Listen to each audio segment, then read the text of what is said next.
ജാർഖണ്ഡിൽ എൻഡിഎയും INDI സഖ്യവും തമ്മിൽ വാശിയേറിയ പോരാട്ടമാണ് ഇത്തവണ നടക്കുന്നത്. 4 ഘട്ടമായാണ് സംസ്ഥാനത്ത് തെരഞ്ഞെടുപ്പ്. വരാനിരിക്കുന്ന നിയമസഭാ തെരഞ്ഞെടുപ്പിന്റെ സൂചനയാകുമോ ലോക്സഭാ ഫലമെന്നാണ് ഏവരും ഉറ്റുനോക്കുന്നത്.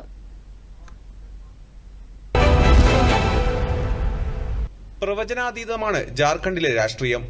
ലോക്സഭാ തെരഞ്ഞെടുപ്പിൽ ജാർഖണ്ഡിൽ BJPക്കാണ് മേൽക്കൈ. 2004-ൽ 1 സീറ്റ് മാത്രം നേടിയ BJPക്ക് 2009-ൽ 8 സീറ്റും 2014-ൽ 12 സീറ്റും 2019-ൽ 11 സീറ്റും നേടാനായി. 2019-ൽ INDA സഖ്യകക്ഷിയായ ഓൾ ജാർഖണ്ഡ് സ്റ്റുഡൻസ് യൂണിയനും പ്രതിപക്ഷ സഖ്യമായ കോൺഗ്രസ് ജാർഖണ്ഡ് മുക്തി മോർച്ച എന്നിവർക്കും ഓരോ സീറ്റ് വീതം ലഭിച്ചു. കഴിഞ്ഞ തെരഞ്ഞെടുപ്പുകളിലെ വിജയം ആവർത്തിക്കുക എന്ന ലക്ഷ്യത്തോടെയാണ് BJP പ്രചാരണം. മുൻ മുഖ്യമന്ത്രി ഹേമന്ത് സോറനെതിരായ അഴിമതി ആരോപണങ്ങളും കള്ളപ്പണം വെളുപ്പിക്കൽ കേസും BJP ഉയർത്തിക്കാണിക്കുന്നുണ്ട്. ഏറ്റവും ഒടുവിലായി കേസിൽ 3 JMM നേതാക്കളെ കൂടി ED അറസ്റ്റ് ചെയ്തത് മഹാസഖ്യത്തെ വെട്ടിലാക്കി. എന്നാൽ BJP കേന്ദ്ര ഏജൻസി ഉപയോഗിച്ച് നടത്തുന്ന വേട്ടയാടലാണ് ഇതെന്നാണ് ജാർഖണ്ഡ് മുക്തി മോർച്ചയുടെ ആരോപണം.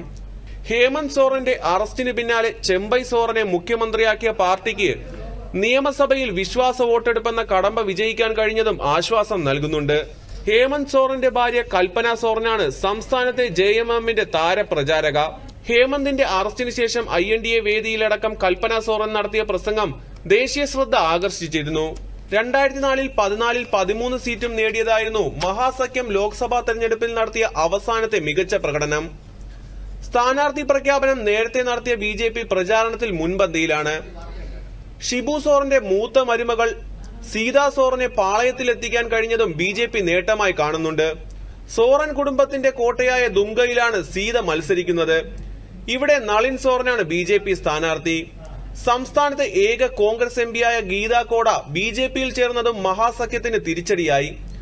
തൊഴിലില്ലായ്മ, ദാരിദ്ര്യം, അപര്യാപ്തമായ അടിസ്ഥാന സൗകര്യ വികസനം എന്നീ വിഷയങ്ങളും സംസ്ഥാന സർക്കാരിനെതിരെ BJP പ്രചാരണ വിഷയമാക്കിയിട്ടുണ്ട്. ഈ വർഷം അവസാനം നിയമസഭാ തെരഞ്ഞെടുപ്പ് നടക്കാനിരിക്കെ ലോക്സഭാ തെരഞ്ഞെടുപ്പ് ഫലം ഇരു മുന്നണികൾക്കും നിർണായകമാകുമെന്നാണ് വിലയിരുത്തൽ. Election desk, Doordarshan.